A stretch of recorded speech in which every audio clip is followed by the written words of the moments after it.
We are back for the Supercoach Hub AFL Classic podcast. Verns, it is so good to see you, mate. Firstly, how are you? Yeah, mate, I'm good. I had a really good week. There's not much to say.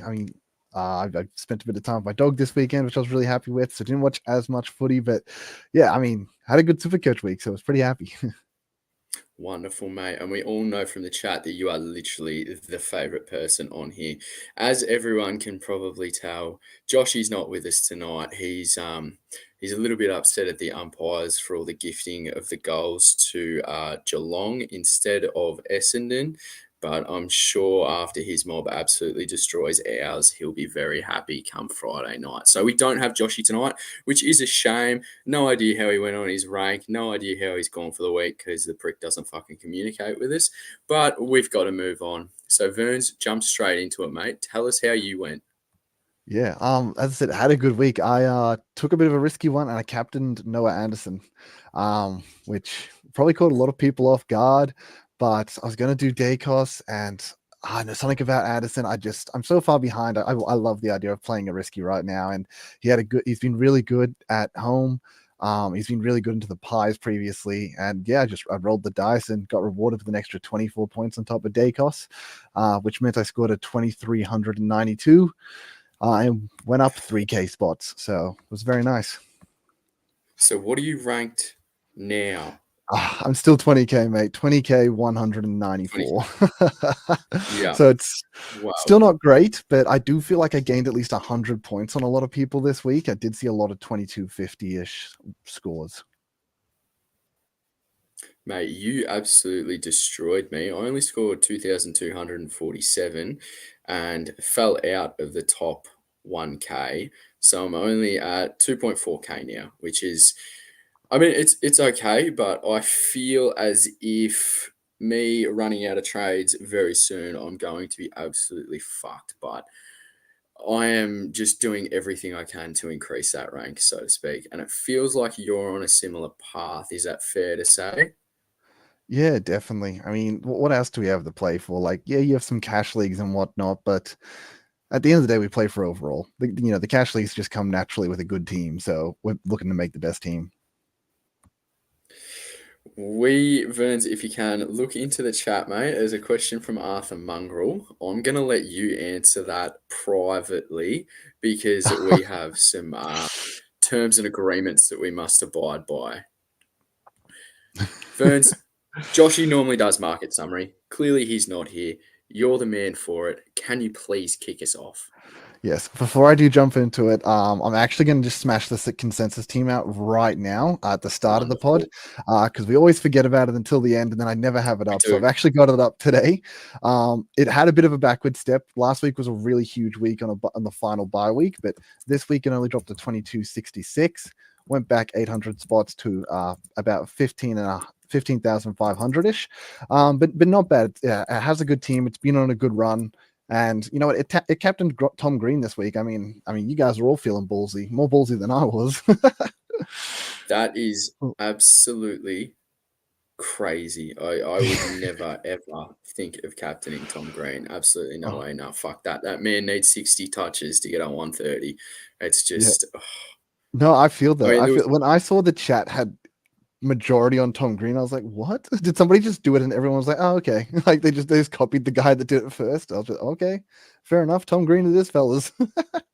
Sometimes I think, and obviously a shameless plug, everyone that's watching this right now, join the Discord because what goes on in there is top secret and we can't promote it so much. But you will get tips, tricks, everything you need to know regarding Supercoach. And you may or may not be endorsed by a certain media personality that is 100% watching this podcast right now because we all know that a certain TM, everyone's smart enough to work it out, absolutely adores us with every inch of their being, and they will be watching. So jump into the Discord, shameless plug, get in there, okay? Verns, back to Tom Green. I saw that he had 10 touches, 10 handballs for literally 17 points, and wow, my phone was in danger of being thrown into the hemisphere because it happens every fucking week. Yeah, no, it definitely does. It's just one of those super frustrating things that when you see 10 disposals, you're thinking, okay, he's got to be having an okay game. And when you see a point per disposal, it's the most frustrating thing there is. Like, oh my goodness. Oh, Him mate. and they just love 30 touches with 30 points. It's disgusting. It is so annoying. But we are the decent humans of this podcast. We all know that Joshy 2 weeks ago absolutely sat where you are, well, in your position on the screen, and just destroyed Tommy Green. He gave him one of the all-time rockets that I've ever heard. And if ever anyone's ever heard the audio from Rodney Eade when he's losing his mind on Will Minson, it is 10 times better than that. So that's just a blast from the past. But we will move on. Hit us with the market summary, mate. Yep. So this week we're going to start with most traded out players. So top 5%. Starting number 5 is Luke Jackson. Now, there are a few honorable mentions here, but sitting at 6 and 7 is Nick Martin and Dan Houston. So I think the flavor of the week is sideways premiums that you just don't think are really premiums. But Luke Jackson, number 5, only traded that by 3%. So I don't think there's going to be a huge amount of trades going on at this point of the season. It's just those that are sick of these players that just keep feeling like they're hitting their floor. They're averaging 10 to 20 points below the, top 6 forwards, and you just can't bear anymore. So he's still owned by 61% of the comp. And look, I am surprised Luke Jackson is traded out. I think he's a perfect F7 R3 sort of thing. I mean, if you had a Tom DeKoning this week, boom, Jackson comes in perfect for that. So I'm not a fan of trading him because I think he offers a lot, even if it's not on-field scoring this very week. I completely agree, mate. I'm in the situation where it's either a premium, in quotation marks, midfielder or Jackson out, and I just came to the realization, if Kruger stays in the Collingwood team, do I really want him as my ruck cover, or do I just want the straight swap with Jackson? Like, if Jackson's scoring 85s each week, I'll happily keep that. Like, it's the insurance factor right there, and you summed that up perfectly, mate. So I completely concur with everything you said. Yeah, awesome. Well, jumping into the next one, 4th most traded out, Alex Sexton. And I think this is just one of those things. He's been scoring around the 80 mark. He's averaging around the 80 mark. And people just want a bit of a bump on that. They want to head towards this ranking. They want to head towards these other forward Uber premiums. Cardwell, I think, was getting talked about this week. Yeah, he does feel like he's 10 points behind the pack. So I do understand the trade. It is a gorgeous role, though. But how long is he really in that team for? I mean, honestly, I know I'm running him as one of my premium forwards. And each week I'm kind of scared looking at team sheets going, please don't be sub. Please be in the team. Like it is scary. So I don't mind moving on him. So yeah, I think it's all right. Yeah, I think if you're willing to, as you said, it's very scary. If you're willing every Thursday night to just see Alex Sexton on the extended bench, and you are of the belief that he's not going to be sub, and he's a swing, and doesn't have to particularly be on field, then you keep him. Like, there's nothing wrong with that. But say if you have 150K in the bank, and you just want to flip Sexton, you've got trades, and that gets you one of these premiums that's in a rich vein of form, then by all means do it. Like, I think I would rather have to turn Sexton into an absolute superstar than just have that coverage, so to speak. So, Verns, mate, you are like what your hair is. You are on fire this evening. Yeah, well, I do like that you mentioned if he's the 23rd player as well. 23rd player, definitely more value than if he's 22nd. I know personally for me, he's sitting there as my 22nd, and I would love to move him to someone like Rankin, but I don't have the funds for that. So I'm sort of just sticking fat with him. And if I get forced to trade, then I'll deal with that then. Last week, Curnow outscored him by 30. This week, he outscored Curnow by 40. So that's the only positive. He's been pretty consistent and just getting 85 points each week. So you're not unhappy with it, but you're definitely not over the moon about it. Awesome. So next one, Joel Frazier, So I think this is for people who are still looking for upgrades. They're pushing for a 23rd premium, or maybe they're a few weeks behind finishing their team and they're getting to their 22nd premium. He's traded out by 3.5%. So he's still owned by 34% of the top 5%. So he's still very highly owned. And I think a lot of people are keeping him for coverage. He's not my favorite coverage player. At the end of the day, he still is a rookie. He's better than definitely some other rookies. But if you could get him up to a premium, because he does have 300K on his head, I'm all for that. Completely agree. Completely agree. I think we're all at this stage now, and last week probably solidifies that the 23rd premium is, if you're in a really good spot, probably a Rosie or a Simpkin. So you're looking to ditch Fraser. Like, he probably scores better than a Dowling, but they've both got the DPP. And yeah, like the money on top of his head, I have no issues getting rid of him at all, mate. Yeah. And as we said, that's getting a 23rd premium. That would be awesome. I mean, if you're obviously getting towards your 22nd, then you just have to do it. You just have to move them on. Saying that if you're top 5% and you're 2 weeks late to finishing full premium team, then geez, like, I can't believe you're Yeah, top 5%. Like, I completely agree. so the next one is going to be Jai Clark. He's 250K now. So for those that did stick fat with him, after he took a long time. He was a very slow burn, maybe one of the slowest burns we've ever had in Supercoach, but he eventually got you that 125K. Awesome. He's not very good cover because he's a sub risk constantly. You don't know if he's in the team. Yeah, he's definitely someone that if I had, I would be upgrading if I could. I feel like I shouldn't even be here, mate, because you were just nailing everything.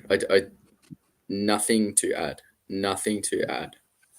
Awesome. Now, this last one, this one's going to be, I say nice and spicy, but I completely understand it. This man was on fire to start the year, and he has been dog shit for the last, I don't know how many weeks. It's night and day. It's unbelievable. Do you know who I'm talking about? Number one most traded out player. Is it Jack Steele? Okay, averaging over 130 for the first like 7 weeks. Doesn't lose at home.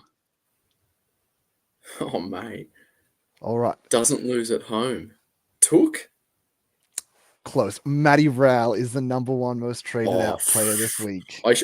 yeah, no, he's fucking gone for me. Absolutely fucking gone. He is an absolute potato. Like, if you went down to your local fish and chip shop and you offered Matty Rao to them and to turn it into a potato cake, they'd tell you to fuck off.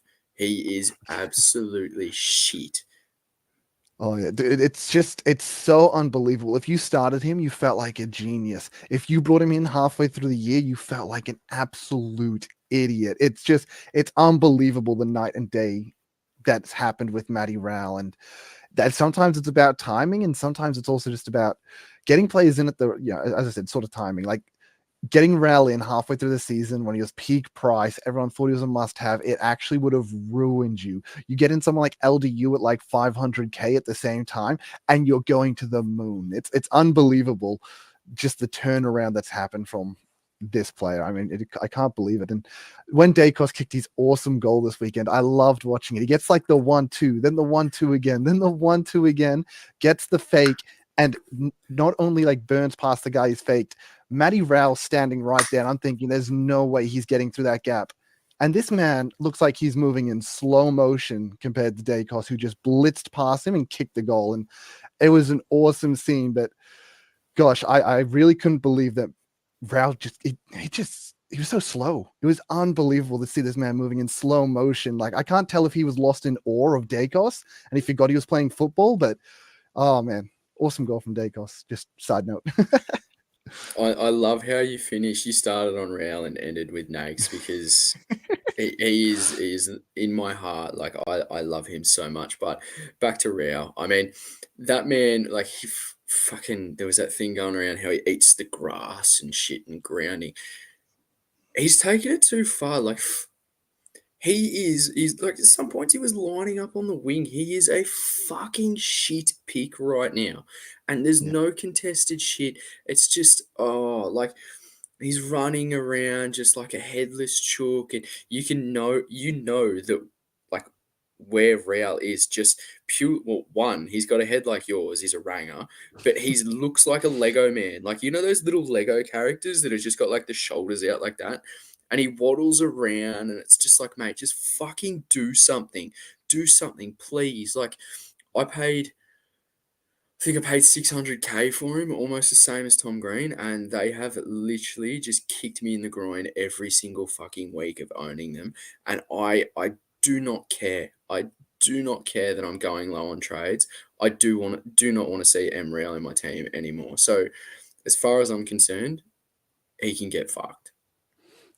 They were definitely players. Those two right there, Green and Rao, that could make or break a season. If you didn't bring them in, such a huge leg up over the competition. I'm sure everyone that did is just like that's one of their biggest regrets of this season. The way that they've performed the second half. But I mean, 2 weeks ago, I talked about bringing in Anderson. You and Josh, you both sat there like Verns, come on, mate. And then you both went there and you were like, you see how Rouse 6K more expensive? Like, would you not be more tempted? And I'll be honest, I'm pretty happy with the Anderson pick right now. I'm pretty happy with the Anderson pick. Yeah, mate. Yeah, I put my hand up. Well, to be fair, have no ground to stand on. You were completely right, and I was completely wrong. Like, Matty Real is just fucking disgusting. And the thing that shits me is Gold Coast mids were so good. Like, they were so good against us, and they dominated. Like, they deserved to win that game by more. But Real was just, oh fuck. Can we move on? Because Yeah, we it's definitely like can. anger inducing and it's traumatic, and fuck Matthew Real. Okay, well, we will move on then to the most traded in players for this week. We'll give some honorable mentions again. So, eighth most traded in, Josh Dunkley has a 2 week tear. Seventh most traded in, Connor Rosie, super cheap, great M9 sort of player. But coming in at number 5 is a player that I know I wanted desperately last week, but they were just too expensive and I didn't want to go sideways. And watching them this week just made me want them even more. It's Jack Sinclair. 2.9% of the top 5% have traded him in. He's at 16% owned. He has been on a tear. I'm just going to have a quick look at what his 3-round average is now because it's monstrous. Yeah, 141 3-round average. He's got every game bar one at Marvel for the rest of the year. And the one game that's not at Marvel is Adelaide Oval game, which honestly, I wouldn't expect. Like, I'd expect him to go pretty big there as well. Like, it just I wouldn't be surprised if this man was D1 from here until the end of the season. Like, that's just the form he is in, how good he's looking, how good his run is. Oh, I want him so bad, but now he is all of a sudden 42K more expensive than last week, 623K. And I just, I personally can't move someone like Nick Martin at 500K up to a Jack Steele. Oh, I've just read a comment that I've just read a comment that was very, very good from the Supercoach Hub's own Juicy Gerbil. So props to whoever that is. But in saying that, I completely agree. And I would even go as far as to saying that I would bring him in this week, even knowing that he's probably going to get James Jordan wear him like a cheap suit. Like, he's going to stick to that man more than a teenage male's sock that is next to their bed. It is just going to be all over him. So I think you take the hit this week because even if he goes 80, he's probably going 120 for the rest of the year. So completely agree again, mate. Yep. So moving on to number 4. Oh, this one may be a bit of a sugar hit for people. I'm a bit surprised here, but it's going to be Sammy Walsh. Traded in by 3% of the top 5%, up to 75% ownership. This one's a bit weird in my aspect. Like, in my opinion, I guess I can get it. He's a bit cheap, 560K. You're not paying that much for him. If you're sidewitzing, I guess a row, it's only 60K more, I guess. But I just feel like if you're sidewitzing a premium right now, you don't want to bring in someone that's owned by 75% of the top 5%. You want to bring in someone that's lowly owned and can make a difference to your season. And I don't know, like, Walsh hasn't been insane. And then, he had a good game this week. Like, nobody's going to doubt that. He had a great game. But I don't know. He hasn't been insane. So I'm not 100% for this one. I think that I would prefer a more left. I would prefer Jack Steele over Walsh personally, but just my opinion. Sorry, Jack Sinclair. Blah, I keep getting the Jacks mixed up. Sorry, fellas. I was going to kick you from the podcast then, but thankfully you sorted that out because just quietly, Jack Steele is a fucking potato as well, so he can get fucked along with Matty Rao. Um, but Walsh, he's been good. Don't get me wrong, but he hasn't been like when you see S Walsh in a head-to-head matchup, you don't get scared. Like they played Richmond for fuck's sake. Richmond are a bunch of witches hats. Like they're genuinely shit, and when I mean genuinely shit, I mean they're on like Matty Rao levels of shit. So they're terrible, and he kicked 2 snags as well. So of course he's going to have a good score. I completely agree, mate. If you can work some DPP out, I would 100% just advise, if it works, of course. Like if you move Dacos into the mids and you're not adverse to things like that, where you've got a midfielder that's got DPP or a defender that's got DPP in your mids, 100% get Jack Sinclair, even with the James Jordan tag.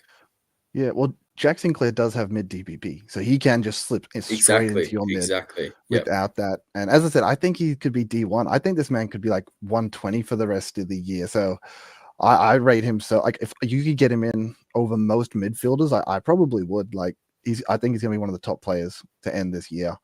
But yeah, Walsh I'm not a huge fan of, but maybe a bit of a cash grab. Sorry, a bit of a cash difference there. Obviously, saving 70K from a Jack Sinclair, that could very much be the difference between, I guess, your 23rd player or not.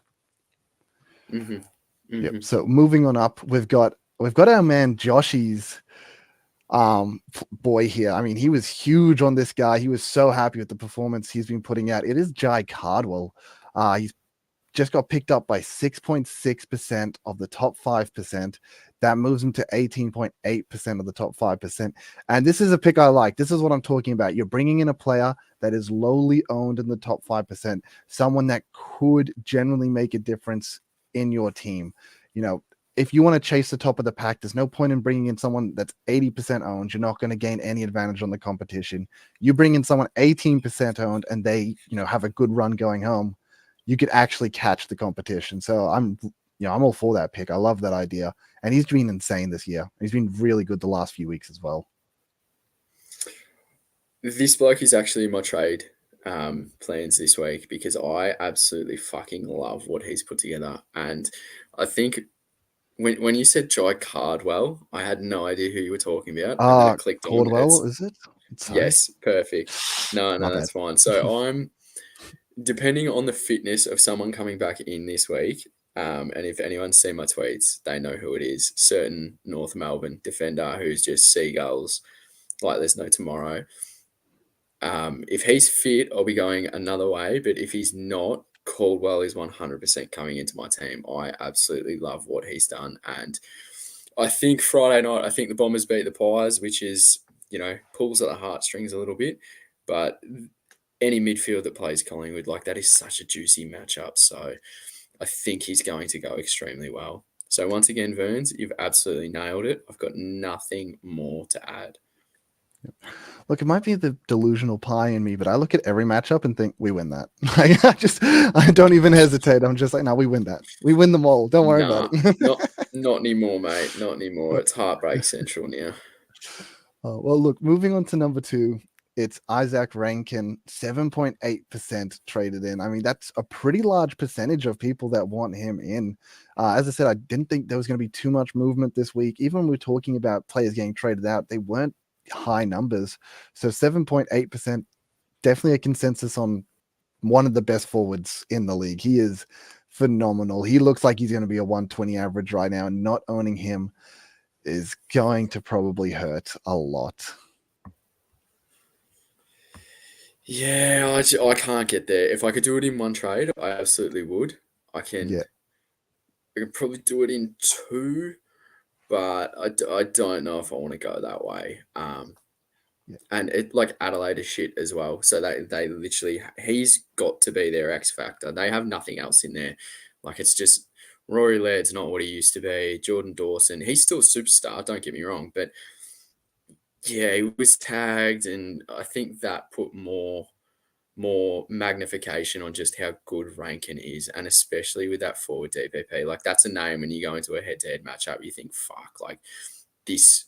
If I'm only 130 ahead, I'm not feeling comfortable at all. Yeah, no, definitely.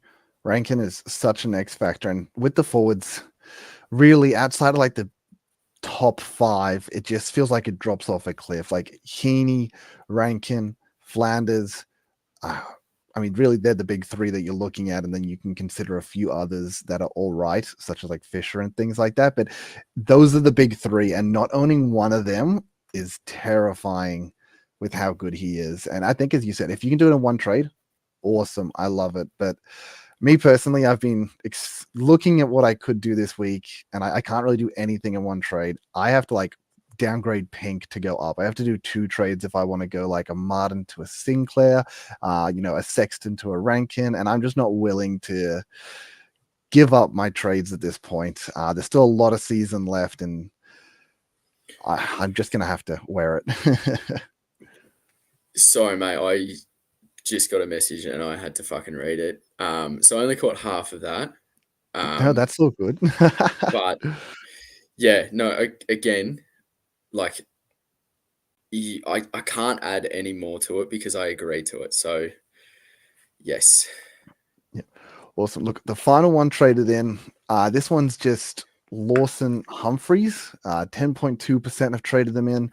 Had a 91 on the weekend, which is awesome. Obviously, it's a 1-game sample size, and we see this all the time from rookies pumping it out. But that's the only thing I feel a bit weird about is that it's cool that he got that, but we're not really bringing in rookies to make cash at this point in the season. If you think he's going to be good cover for you, then I guess, but I'd rather just go down to Sardis, save the extra 15K and then have like a guaranteed loop rather than spending the extra 15K. Maybe this guy plays, maybe not. Is he going to be good cover? I don't know. Like, I wish that I went down the Sardis a few weeks ago and saved the extra 15K over like, I think it was Cleary, because that would have meant that I could do so much more with like Sexton. Like the extra 15K would have been so important. So yeah, I guess I can see why people are doing it, but I don't agree with it. See, I think it's where your team is at. If you have like an Elliot Yeo, who sometimes is probably, I think it's fair to say, he's not the most reliable player, injury wise. If you can get a Lawson Humphreys on your bench, and obviously you don't need a loop player, and you've just got him there, and it could be Saturday afternoon, Cats playing on a Sunday, and the inevitable Elliot Yeo has been a late withdrawal due to calf tightness or fucking hamstring awareness, you just do that swap. Like that in that situation, I can completely understand. That's kind of why I want to get McKercher this week, just because I am shit scared that you just get a notification, Elliot Yeo is a laid out. So I can completely understand that in that aspect. But if you don't have a loop, like you don't need to go early this week on him. You really don't. Yeah. I think as you sort of mentioned, like, okay, if you have Yo, then you can debate it. That maybe that makes sense in your situation.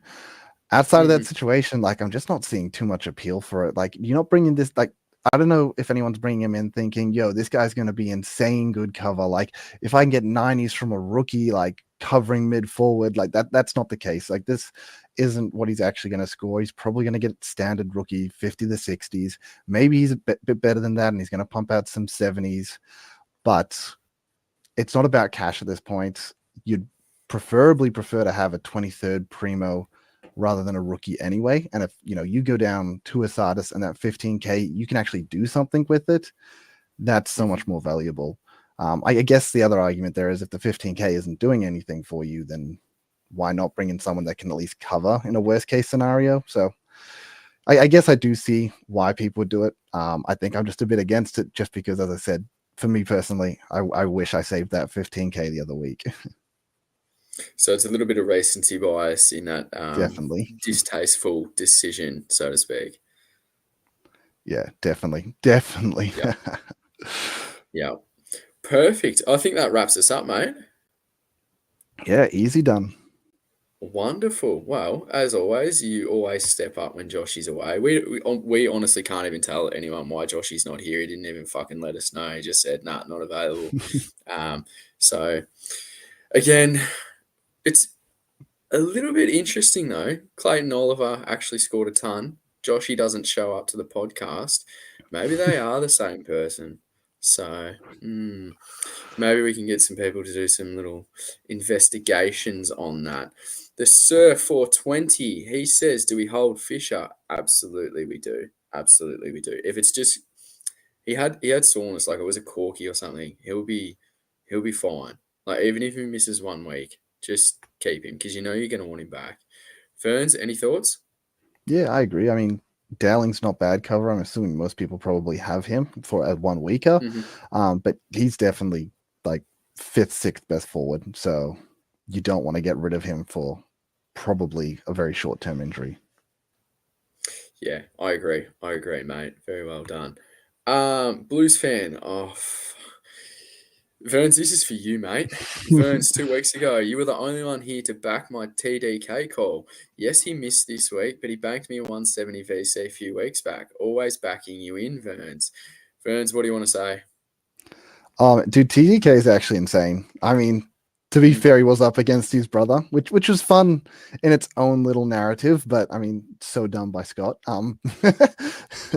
But no, TDK is really good. Like he's actually really, really good. Like if Pittnett stays out of this team, I would not be surprised for him to average 120 on the run home. So, and with the ceiling he has, the bonus points off potential VC matchups, Carlton have a pretty easy run too. Like TDK is super good. Like anyone that got on him, super unlucky this week, but I think the upside is real. Yeah, well, I guess Blues fans, you've got to listen to Verns from now on, actually. Um, And I have no doubt this is a little side story. One of our good listeners and viewers, Robbo, he gloated the entire he brought TDK in, same as Blues fan. Um, he wanted VC advice, and this is when TDK scored that 170. And I didn't get back to him in time, and then he sent me a screenshot of him in blue. And since all that, obviously with the VC, and all that time since he's just been saying how good it's going to be to just bring Gorn in with extra cash from TDK. And so when I saw that TDK was actually out managed, Jesus Christ, was that fucking hilarious. Right. Next one, not super coach related, but does Collingwood's dip in form have anything to do with Mick Cockering's disappearance off Twitter? Oh, fuck me. Blues fan, I have no idea who you are, but you know where to find me. You know where to find me. I actually have news on this. And if you genuinely care, let me know. Inbox me, DM me, tweet me, and I will sort you out with some vital information. Okay? Because all is not as we think it is. That's all I'm going to say. Okay? So just let me know.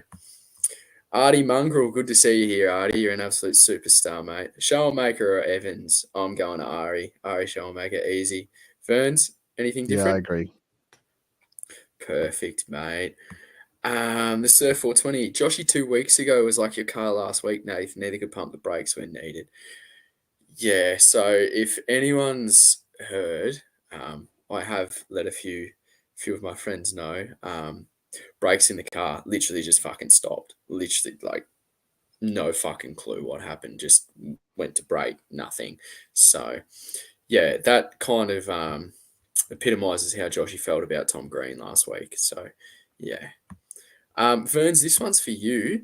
Juicy Gerbil, did Verns enjoy my round 16 review plus round 17 preview? Verns, firstly, did you enjoy it?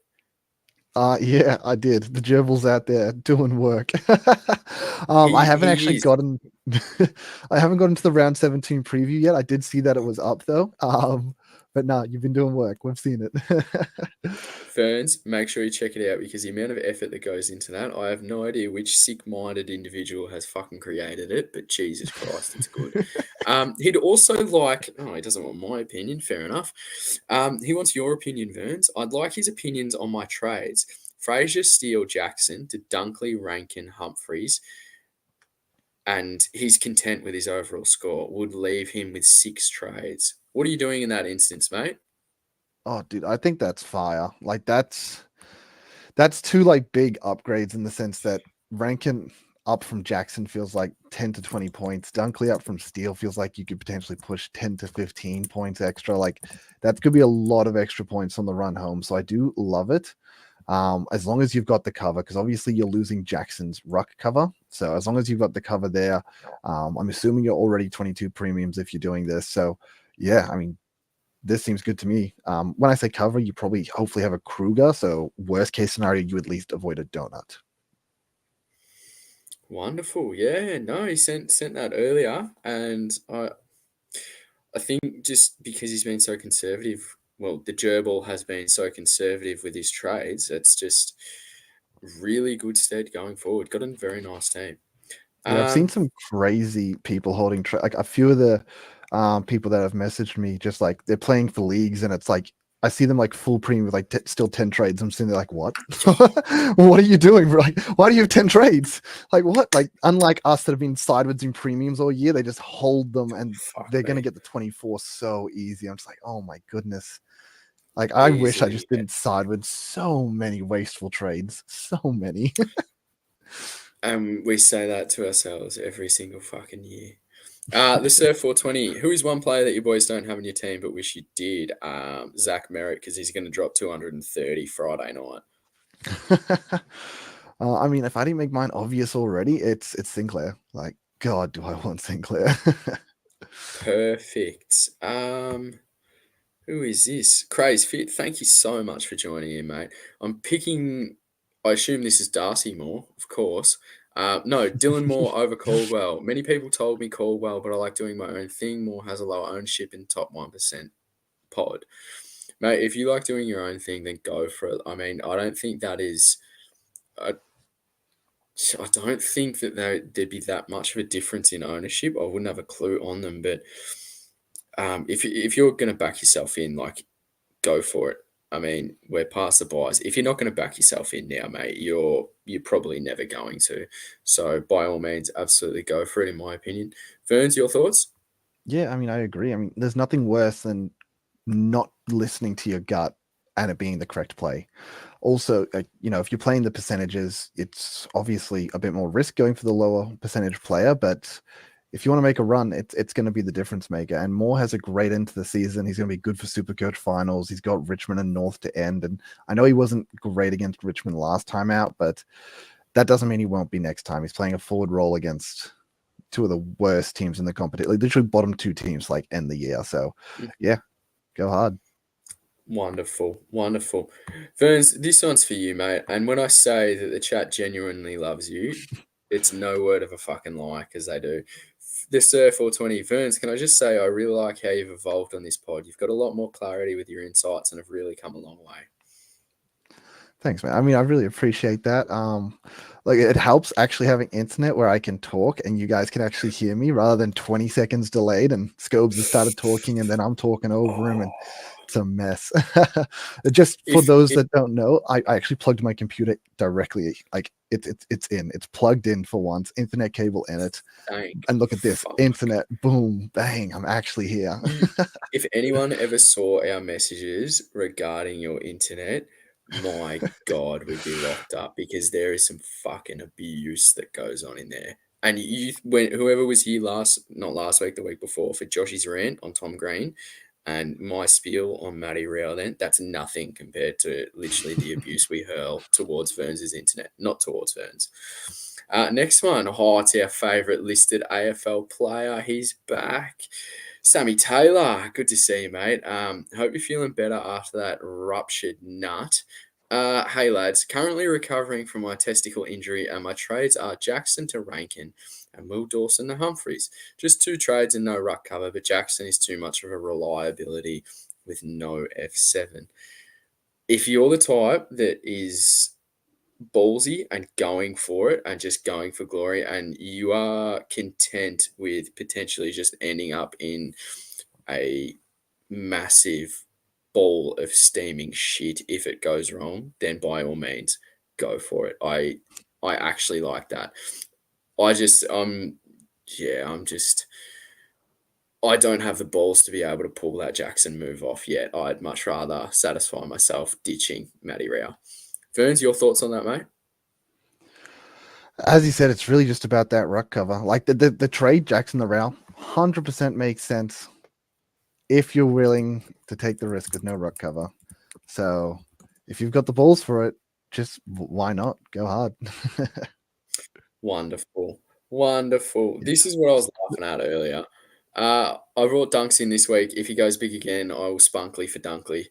Now, Verns, I'm fairly sure you were one of the very first that jumped on Dunkley, so you have the floor, mate.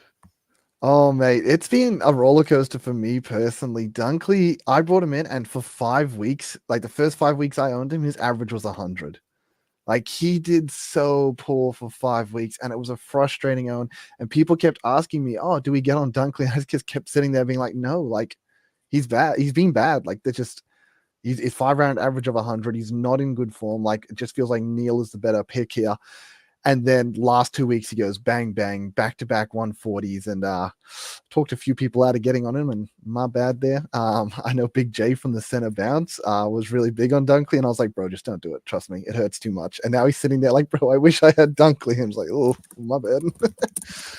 But no, he's been in So you insane slowed him down form. a river. Oh, I did. He's it's a weird thing because he was really consistent to start the year, and then it feels like he's hit a real like he had a purple patch where he was doing really poorly, and now it feels like he's maybe on a purple patch where he's got the upwards trend. And as I mentioned before, sometimes timing is so important. Getting these people when they're bombed out. Dunkley was down to the 560K, would have been a great pickup. I know I paid like 620 for him, so yeah, awesome timing to get on him, Gerbil. Awesome. Did you happen to VC him on the weekend, mate? Oh, I did not. I did consider it, but decided to go with Zorks. But I know I'm not too unhappy. Then Seed Anderson, 3 points less than Dunkley, so not a bad result. Oh, yeah. I mean, win-win, mate. Win-win. We have Artie Mongrel, Tommy Morris are laid out, stuck at a Tupperware party, watching plastic getting strapped on. Oh, Jesus Christ. I really need to pre-read these questions. Fuck me. If anyone is under the age of 18 and doesn't understand that, good. Just leave as is. Don't dig that out. But we all know, to the 173 people that are viewing, Tommy Morris is a huge fan of the podcast. He even shouted us out in a tweet, and we've all got screenshots of it. And remember, what's said on the internet is never deleted. Never deleted. Right. Fuck me. Why is no one talking about Mitch Hinge? Geez, this is coming from a bloke that I'm fairly sure is top 400.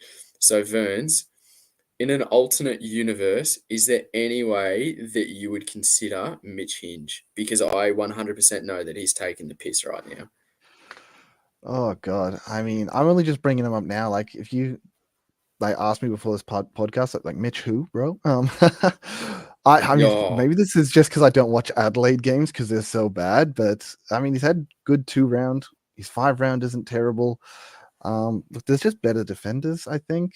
And I don't want to watch Adelaide games, so. Why not? What have you got against Adelaide?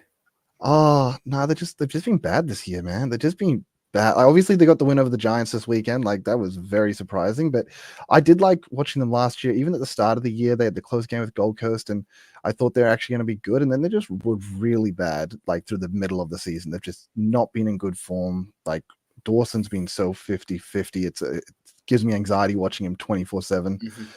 Laird's been down this year. Outside of Rankin's X Factor, like I don't know, like.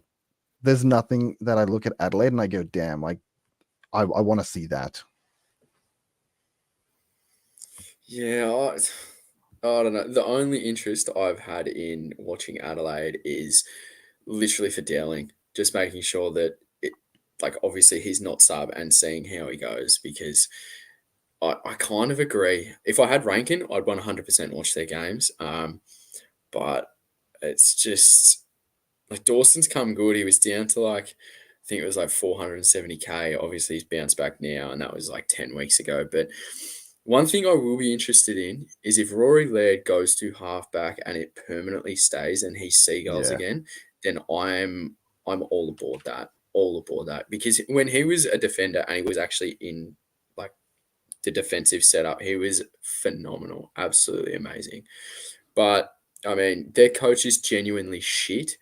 And like he's just I genuinely don't know what he's trying to achieve because obviously last year they missed the finals, but that was contentious because did the ball hit the post? Was it a goal? Blah blah blah. Adelaide versus Sydney, we all remember that from Ben Keys' foot. But they're not being coached very well. Like them and West Coast, I struggle to find a supporter that actually endorses the coach. So maybe if they ditch Nicks, then maybe I might start watching him again. But they're just batshit boring, honestly.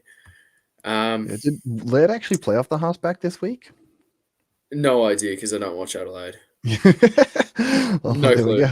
go. All I know is literally because of the CBAs. It's just been some weeks he'll have 70, then some weeks he'll have 60, then it's back to 50, and then it's just like they can't get the mix right. And I think when you can't get the mix right and you're chopping and changing your ruckman, how the fuck are you meant to win it from the center? Yeah, I can't believe they've been running like they haven't been running Rob. I thought Rob was a decent ruckman, but I mean, he hasn't the greatest year, but I didn't think he was bad. Oh well. There is a certain person that I'm fairly sure is still watching at the moment who's actually a Port Adelaide fan, bit of an elderly fellow, not old, but elderly.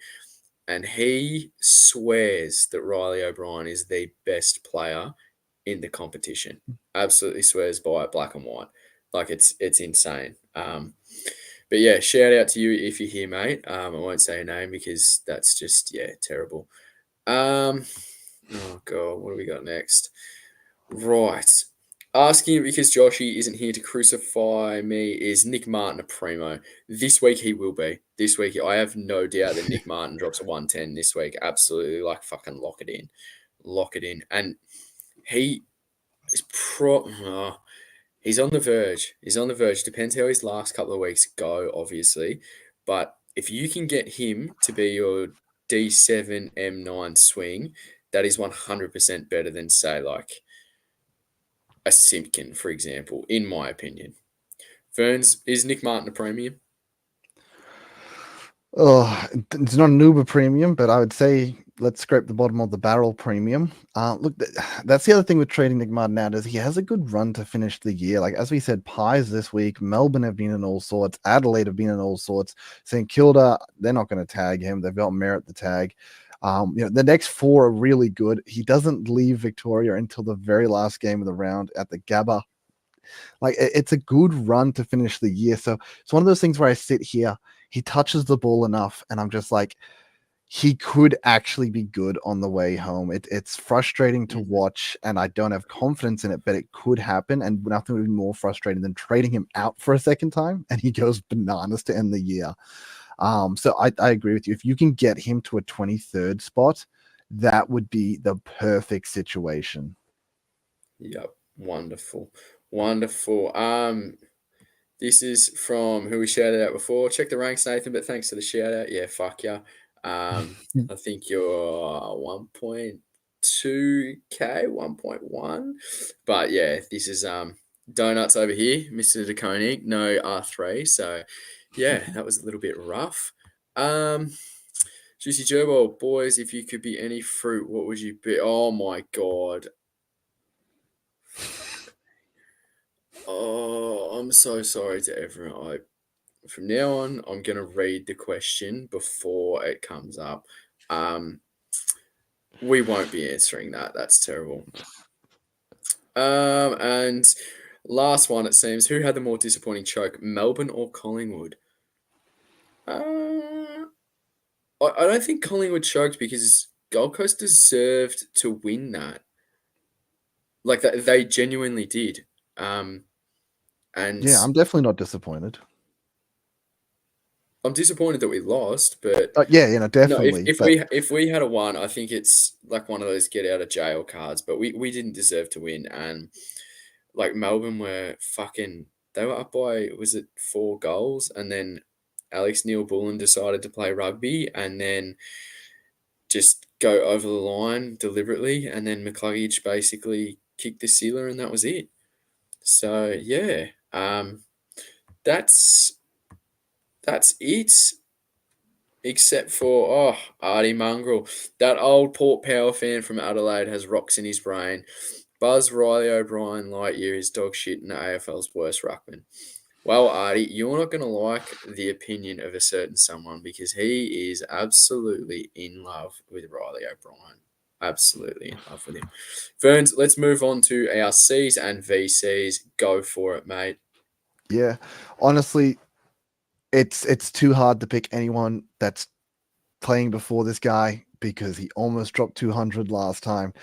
My VC is going to be Luke Ryan into Richmond. Like, I just think the point that he almost dropped 200 last side, the upside on it, it's too huge. Like, it doesn't matter who I almost VC before this game, because even if they go 140, I'm gonna sit there thinking, but what if Luke Ryan goes 170? What if Luke Ryan drops another 190? Like, I know he hasn't been in the greatest like scoring the last couple of weeks, and that's because of the way Frio's been playing, but he did it previously. If he did it again, I'd hate to not be on that train. So I feel comfortable putting the VC on him. We've got the Livingston loop, and I'm comfortable to actually see one of these Brisbane boys into Adelaide. As we mentioned, Dunkley's on a tear at the moment, so I think he wouldn't be a bad one to go with. And I'm pretty sure Zorko would go pretty well because he goes very well at the Gabba, and Adelaide also give up, I think, decent points to defenders. So I'm happy to go VC Luke Ryan into one of the Brizzy boys. But I definitely understand anyone interested in the first game of the round. So what are you doing, Scobes? So you have no interest in Dacos or Merritt? You know what's going to happen? They're going to drop 130, and I'm going to sit there thinking, but what if Luke Ryan goes 150? Like, And I just and know I'm going to sit there, and I'm not going to be satisfied with anything before Luke Ryan. I just know it's going to happen. So, you know what? VC, the guy you think could score the most in the round, and I've got a comfortable fullback. I feel comfortable with those Brisbane boys. do you own Gorn yet? I do. I do. Gorn up Yeah. against a Flynnless Weagles? Oh God. The thing I VC'd or maybe seed Gorn last time into Eagles because I was expecting a massive game and he didn't quite pull it together. This is also one of those situations though where Melbourne just lost another game in a close one and they need a captain performance in the following week. Ah, I think what's put me off Gorn that he hasn't had a good last few weeks, but that's going to be Yep. when everyone's lost faith in him that he goes ahead and drops a massive one, isn't it? Definitely a massive Yeah, shout. I'm if my trades go ahead the way that I want them to do, and Dacos goes under 115,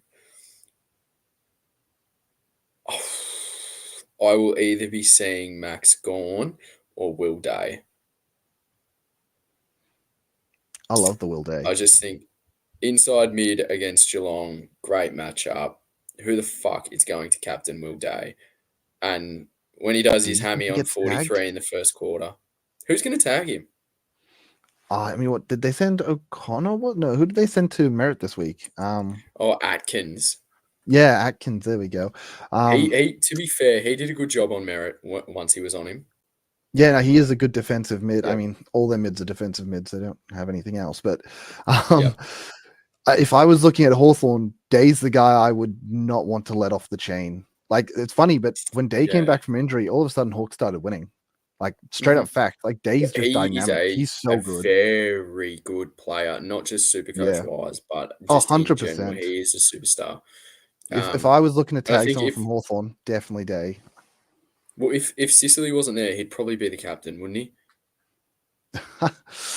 Oh, maybe, probably. Oh, I don't Or know maybe Hawthorn's like, structure well enough. I don't know, Lloyd Meek seems like a good fella, so he can be the captain. But no, I'll probably go Dacos into either Will Day or Gorn. hopefully it's just Dacos into Livingston. So we'll see how that goes. Verns, do you have anything more to add, my friend? No, I think we did a good job. I think we covered everything that was necessary, even in rounds where it gets a little bit less you can do each week. Absolutely. Well, that's going to wrap us up tonight. Check out the guys at Honeyball as well because we all still want injury updates. Like they were the first for Fisher, McKercher, who I said who I was super interested in. Jump onto their site, have a look, sign up, injury updates, and anything you need. Also, don't forget to check us out on Discord, Twitter, X, whatever you want to fucking call it. Facebook, Insta, Linktree is literally in the bio. YouTube, Spotify, and TikTok. Verns, where can everybody find you? Yeah, so you can find me at X at Verns_SC Hub, or you can find me just on my YouTube, Verns Supercoach. Haven't done my weekly review yet. I'm sorry, I've been pretty slack with that. I'll get it out soon, I swear, probably tomorrow. We love it, mate. We love it. So, everyone, you can find me at Scobie_SC Hub on Twitter. Thank you to the 195 people that have joined us tonight and the many, many more that are going to listen on the stream. So thank you once again. Shout out to our very special media personality, Initials TM. Thanks for joining us again. And as you said, we are the best content in the business. So have a wonderful evening, everyone. And hopefully your Supercoach teams absolutely rocket up the rankings. Thanks for tonight. We'll be back next Tuesday, same time, same place. Have a great evening.